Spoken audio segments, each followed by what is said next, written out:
ایک دیہاتی نے گارے مٹی سے اپنا گھر بنایا۔ گھر میں اس نے چھوٹی سی 7 مصلوں کی مسجد بھی بنائی، کیونکہ اس کے 7 بیٹے تھے۔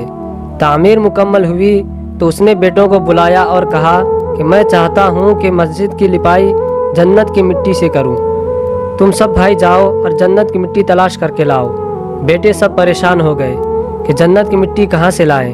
باپ کا حکم تھا۔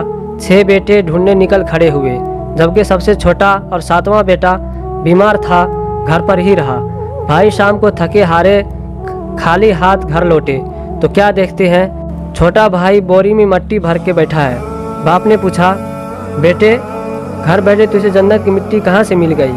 بیٹے نے کہا، سارا دن ماں کے پیچھے پیچھے پھرتا رہا، جہاں جہاں وہ قدم رکھتی تھی وہاں سے مٹی اٹھا کر جمع کرتا رہا، یہ وہی مٹی ہے۔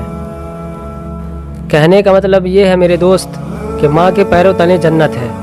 اپنے ماں باپ کی خدمت کرو۔ اللہ سے دعا ہے کہ ہمیں اپنے والدین کی خدمت کرنے کی توفیق عطا فرمائے، آمین۔